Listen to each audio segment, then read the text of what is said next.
அடவி மாளியா அப்படின்னு ஒரு சின்ன கிராமத்துக்கு பாடம் பண்றதுக்காக சிட்டில இருந்து ஒரு வாத்தியார் வந்தாரு. அவரு பேரு சுதாகர். கிராமத்து வாழ்க்கை அப்படிங்கறது அவனுக்கு ரொம்ப புதுசு. முதல் நாள் ஸ்கூல்ல பாடத்தை எல்லாம் முடிச்சிட்டு சாயங்கால நேரத்துல அட்டெண்டரான கோப்பையா கூட சேர்ந்து சுத்திக்கிட்டு இருந்தான். யாரோ சமைக்கிற வாசனை அவன் மூக்குக்கு போச்சு. இடத்துல நின்னுகிட்டு அந்த சமையல் வாசனைய இழுத்துக்கிட்டு இருந்தான். கோப்பையா, இந்த அற்புதமான சமையல் வாசனை எங்க இருந்து வருது அப்படின்னு கோப்பையா கிட்ட அவன் கேட்டான்.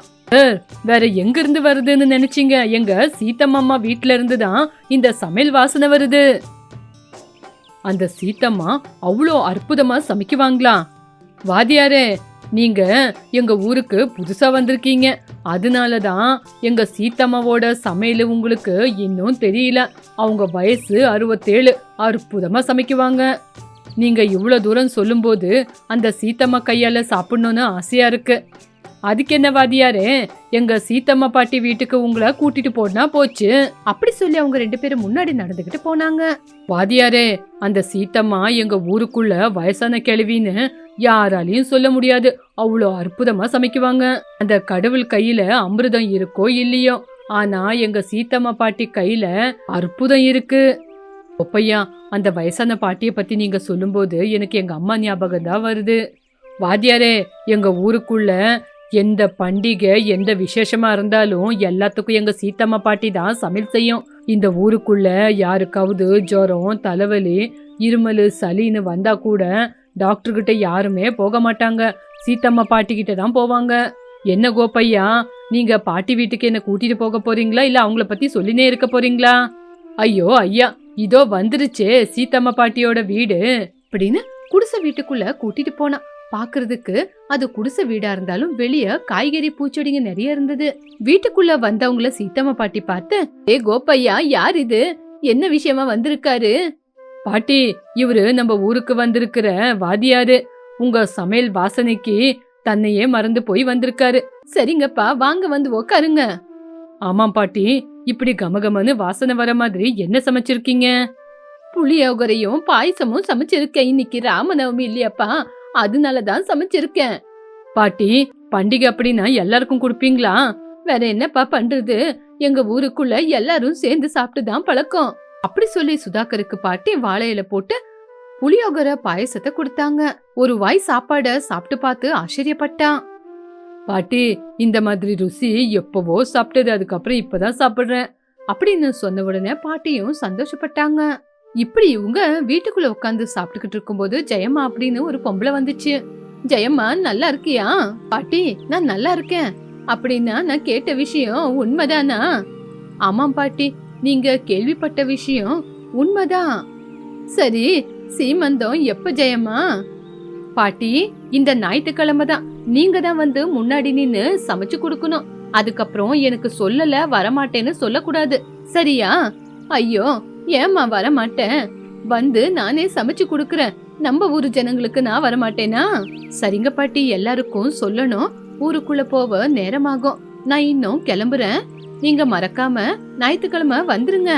நான் இன்னும் கிளம்புறேன், போயிட்டு வரேன். நீ இவ்வளவு தூரம் வந்து சொல்லணுமா? கிளம்புமா. கண்டிப்பா நான் வரேன் அப்படின்னு சொன்ன உடனே சீத்தம்மாவும் அங்கிருந்து கிளம்பிட்டாங்க. இப்படி கொஞ்ச நாள்லயே சுதாகருக்கு அந்த கிராமத்து வாழ்க்கை சரியாயிடுச்சு. வாரம் சீத்தம்மா வீட்டுக்கு வந்து அவங்க கை சாப்பாட சாப்பிட்டுக்கிட்டு இருந்தா. இருக்கும்போது, சுதாகரு, எப்ப பார்த்தாலும் அம்மாவை பத்தி சொல்லிக்கிட்டு இருக்கியே, உங்க அம்மாவை நான் ஒரு தடவை பாக்கணும், ஒரு தடவை கூட்டிட்டு வாப்பா. பாட்டி, எனக்கு அம்மா இல்ல. நான் பிறந்த உடனே அவங்க இறந்துட்டாங்க. அப்பாவும் இப்பதான் இறந்துட்டாரு. அப்புறமா தான் இந்த பக்கம் எனக்கு போஸ்டிங் கிடைச்சது. அதனாலதான் நானும் கிளம்பி வந்துட்டேன் அப்படின்னு சுதாகர் சொன்ன உடனே அந்த வார்த்தையை கேட்டு அவங்க ரொம்ப கஷ்டப்பட்டாங்க. இங்க பாருப்பா, உனக்கு யாரு இல்லன்னு சொல்லாத. உனக்கு நாங்க இருக்கோம். இதே ஊர்ல உனக்கு ஒரு நல்ல பொண்ணை பார்த்து கல்யாணம் பண்ணி வச்சிடுறோம். இப்போ நீயும் இந்த ஊர்லயே இருப்ப, நம்ம சொந்தக்காரங்களா மாறிடலாம். சரியா அதே நேரத்துல பாலை எடுத்துக்கிட்டு வைதேகி வந்தா. சுதாகர் வைதேகிய பார்த்தா, வைதேகியும் சுதாகரை பார்த்தா. இப்படி 2 பேரும் பாத்துக்கிட்டு இருக்கிறத சீத்தம்மாவும் கவனிச்சாங்க.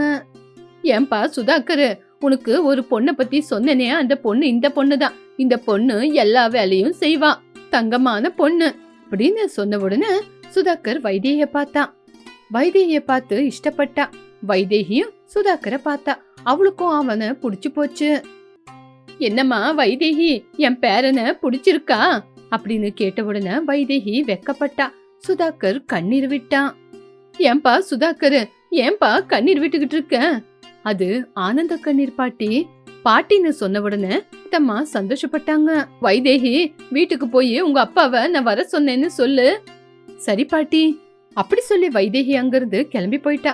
இப்படி நாட்கள் போச்சு. ஞாயிற்றுக்கிழமையும் வந்துருச்சு.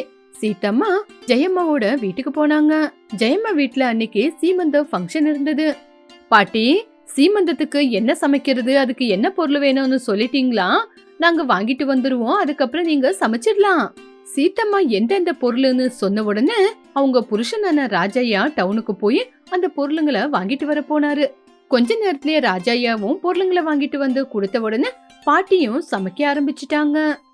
இப்படி அந்த கிராமத்துல சீதம்மாவோட சமையல் ஃபேமஸ் ஆயிடுச்சு. பக்கத்தூர்ல இருந்து கூட வந்து சாப்பிட்டுக்கிட்டு போய்கிட்டு இருந்தாங்க. ஆனா பாட்டி மட்டும் ஒரு சிம்பிளான வாழ்க்கையை தான் வாழ்ந்துகிட்டு இருந்தாங்க. அவங்களுக்கு அந்த ஊரு ஜனங்க வயிறு நிறைய சாப்பிடணும், அது மட்டும் தான் பாட்டிக்கு தேவையானது. கொஞ்ச நாளுக்கு அப்புறம் சுதாகர் பாட்டி கிட்ட ஒரு விஷயத்த பத்தி பேசினா. பாட்டி, நம்ம இந்த ஊரு ஜனங்களுக்காக போஜன கூட்டத்தை எதுக்கு ஏற்பாடு பண்ண கூடாது? போஜன கூட்டமா அப்படின்னு கொஞ்சம் யோசிக்க ஆரம்பிச்சாங்க. பாட்டி, நீங்க எதை பத்தியும் கவலைப்படாதீங்க, எல்லாத்தையும் நான் பாத்துக்கிறேன். நீங்க ருசியா சமைச்சு கொடுத்த போதும். நம்ம இந்த மாதிரி போஜன கூட்டத்தை ஏற்பாடு பண்றோம் அப்படின்னு சொன்னா ஊரு ஜனங்களே முன்னாடி வந்து உதவி செய்வாங்க. அதுக்குங்க பாட்டி, நம்ம போஜன கூட்டத்தை ஏற்பாடு பண்ணலாம். அப்படி அந்த விஷயத்துக்கு சீதம்மாவும் ஒத்துக்கிட்டாங்க. கிராமத்து ஜனங்களும் உதவி பண்ணாங்க. இப்படி கிராமத்துல பாட்டியோட அற்புதமான சமையல் அப்படின்னு போர்ட போட்டாங்க. அந்த இடத்துல தூரத்துல இருந்து கூட வந்து நிறைய பேர் வந்து சாப்பிட்டுக்கிட்டு போய்கிட்டு இருந்தாங்க.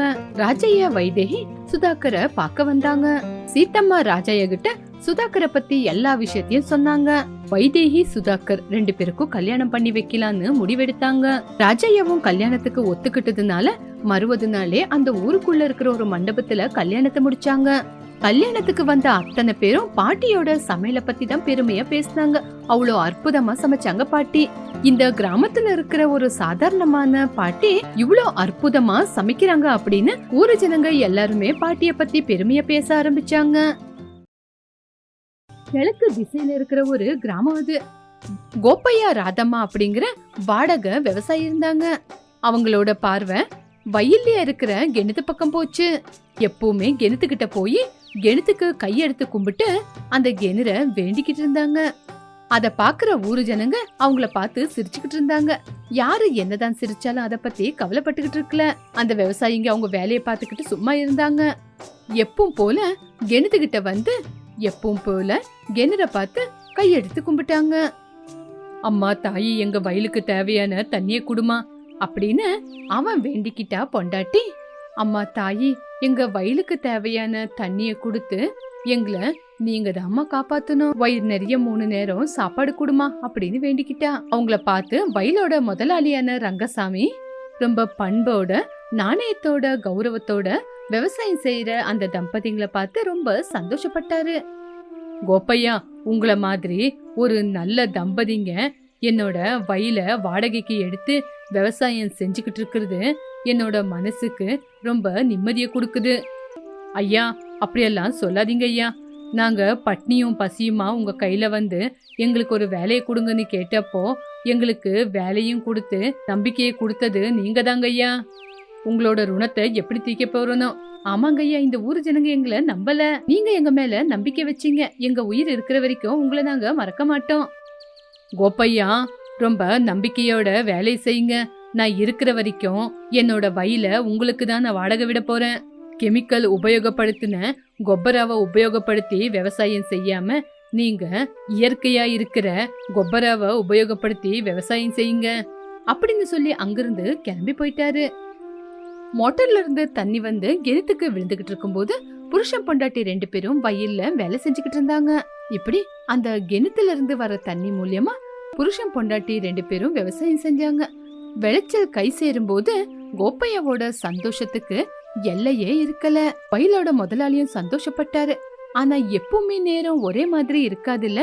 ஒரு வருஷம் தண்ணியே இல்லாம வயலெல்லாம் வத்தி போச்சு, மரமும் காஞ்சி போச்சு, கிணத்துல தண்ணியும் இல்ல, பூமியும் வறண்டு போச்சு. கிணத்துல இருக்கிற தண்ணி நாளுக்கு நாள் குறைஞ்சு போச்சு. கோப்பையா ராதம்மா ஒவ்வொரு நாளும் வயலுக்கு வந்து தண்ணிய பார்த்து அழுதுகிட்டு இருந்தாங்க.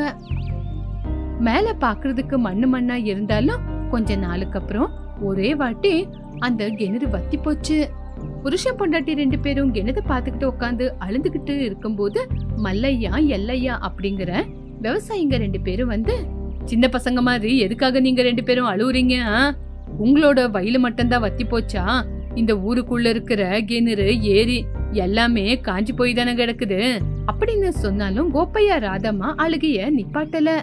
ஒவ்வொரு வருஷம் வெயில் காலத்துலயும் நம்ம நிலைமை இதுதானே. நாங்க பட்டணத்துக்கு பொழைக்க போறோம், எங்க கூட நீங்களும் வரீங்களா? இல்ல காஞ்சி போயிருக்கிற இந்த கிணத்தை பார்த்து அழுந்துகிட்டு இருக்க போறீங்களா? இங்க பாருங்க ஐயா, நாங்க எங்கேயுமே வரமாட்டோம். எங்களை கூப்பிடாம உங்க வேலைய பாத்துக்கிட்டு போங்க நீங்க. டே பைத்தியக்காரா, இது ஒண்ணும் உன்னோட அம்மா இல்ல. அம்மாவா இருந்தா அவ பட்னியா இருந்தாலும் உங்க வயித்த காய போட மாட்டா. இந்த கிணறு என்ன அந்த மாதிரியா அப்படின்னு சொன்னா கூட அவங்க 2 பேரும் அவங்க பேச்ச கேட்கல. மல்லையா எல்லையா அவங்க 2 பேரையும் திட்டிக்கிட்டு அங்கிருந்து கிளம்பி போயிட்டாரு. அம்மா தாயே, நீ இல்லாம நாங்க இருக்க மாட்டோம். தண்ணியே இல்லாம காஞ்சி போய் எங்களை கஷ்டத்துல தள்ளி இருக்க தாயி. ஆமா தாயி, கிணத்துல தண்ணியே இல்லாம இன்னைக்கு நீ எங்களுக்கு அநியாயம் பண்ற. இப்படி அவங்க 2 பேரும் கவலைப்பட்டுக்கிட்டே இருந்தாங்க. வயல்ல தண்ணி இல்லாம வயலெல்லாம் காஞ்சி போயிடுச்சு. அவங்களோட வாழ்க்கை இன்னும் கஷ்டத்துக்கு போச்சு. ஒரு நேரம் சாப்பாடு சாப்பிடுறதே ரொம்ப கஷ்டமாயிருச்சு. அந்த நேரம் வயலோட முதலாளி ரங்கையா அங்க வந்தாங்க. சுப்பையா, ராதம்மா, நான் ஒரு நல்ல முடிவு எடுத்திருக்கேன். என்னங்கய்யா அது? இந்த கிணறு வேலைக்கு ஆகாது, அதனால இத மூடி இத வயலாக்கிடலாம். இந்த இடத்துல நான் மோட்டர் ஆரம்பிக்கிறேன் அப்படின்னு சொன்ன உடனே புருஷன் பொண்டாட்டி நெஞ்சில இடி விழுந்த மாதிரி இருந்தது. இப்பத்துல இருந்தே நீங்க 2 பேரும் அதுக்கு தேவையான ஏற்பாடுகளை செஞ்சுக்குங்க. ஐயா, அந்த கிணற மூடாதீங்க ஐயா, தயவு செஞ்சு என்னோட வார்த்தை கேளுங்க. மழை வந்துச்சுன்னா கண்டிப்பா அந்த கிணத்துல தண்ணி நிறையுங்க ஐயா.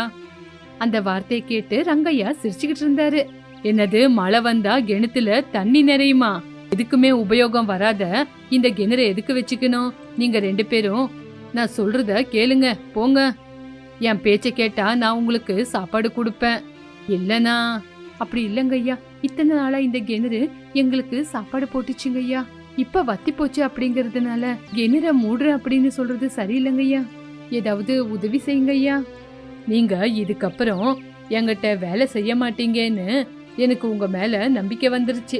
சரி சரி, நீங்க வேலைக்கு ஆக மாட்டீங்க, கிளம்புங்க. அந்த வார்த்தையை கேட்டு புருஷன் பொண்டாட்டிக்கு என்ன பண்றதுன்னே தெரியல. 2 பேரும் கவலையோட உக்காந்து இருக்கும் போது ரங்கையா கிணறு வேலைக்கு 2 பேரை வர சொல்லி அவங்க கிட்ட வேலைய ஆரம்பிக்க சொன்னாரு. அன்னைக்கு நைட்டு அவங்க 2 பேரும் தூங்கவே இல்ல. கிணற மூடிட்டா அவங்க அம்மாவைய கொன்ன மாதிரி அப்படின்னு அவங்க 2 பேரும் யோசிக்க ஆரம்பிச்சாங்க. அதனால அவங்க ஒரு முடிவெடுத்தாங்க. மறுநாள் ரங்கசுவாமி கிணத்துக்கிட்ட வந்து பார்க்கும்போது புருஷன் பொண்டாட்டி 2 பேரும் கிணத்துக்குள்ளே ஒரு வீட கட்டிக்கிட்டு உள்ள உக்காந்து இருந்தாங்க. கோப்பையா, ராதம்மா, ஒரு தடவை வெளியே வாங்க.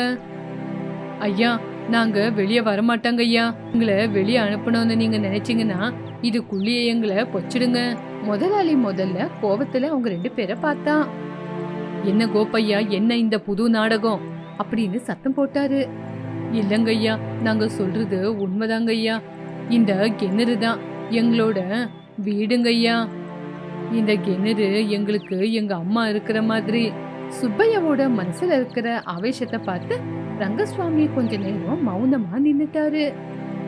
ஐயா, இந்த கிணறு இல்லைன்னா நாங்க உயிரோடையே இருக்க மாட்டோம். இந்த கிணறு சாகலங்க ஐயா, தண்ணி தான் வத்தி போயிருக்கு.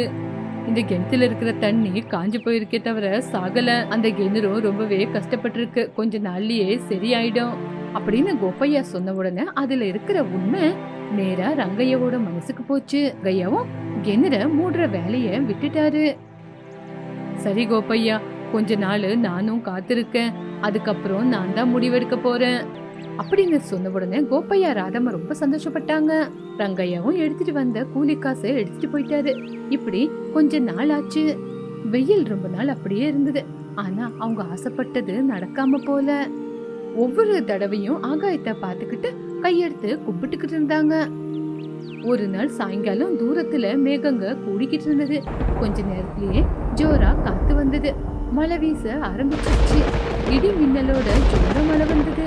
நைட்டு முழுக்க மழை பெஞ்சு பெஞ்சு கிணறுல தண்ணி இருந்தது. கோப்பையா ராதம்மா 2 பேரும் வந்து எட்டி பார்த்தாங்க. கிணத்துல தண்ணி இருந்தது. அத பார்த்த உடனே அவங்க 2 பேரும் சந்தோஷத்துல கண்ணீர் விட்டாங்க. இப்படி நாட்கள் போக போக கொஞ்ச நாள்லயே தண்ணியும் அதிகமாச்சு. கிணறுல தண்ணி அதிகமாக ஆரம்பிச்சது. அத பார்த்த கோப்பையா ராதம்மா மனசுல ரொம்பவே சந்தோஷம். அம்மா, தாயி, நீ மறுபடியும் பிறந்து வந்திருக்கம்மா. இப்படி கொஞ்ச நாள்லயே விவசாயத்தை ஆரம்பிச்சாங்க. நாட்கள் போக போக வெயில்ல மழையும் குறைய ஆரம்பிச்சு நிறையவே லாபம் வந்தது. எல்லாரும் ரொம்ப சந்தோஷப்பட்டாங்க. கோப்பையா, கிணத்துக்குள்ள சாதனை பண்ணி நீ வீட்டை கட்டிக்கிட்டு நாங்க உள்ள வராத மாதிரி எதேதோ செஞ்சு வச்சிருந்த. இப்ப பாத்தியா, உங்களோட கிணறு இந்த வயல் 2மே இப்போ உங்களுக்கு சொந்தம். இதுக்கப்புறம் சந்தோஷமா இருங்க அப்படின்னு சொல்லி அங்கிருந்து கிளம்பி போயிட்டாங்க. கோப்பையா பார்வதி அந்த கிணத்துக்குள்ள அவங்க மூஞ்ச பார்த்து அவங்க சந்தோஷப்பட்டுக்கிட்டு இருந்தாங்க.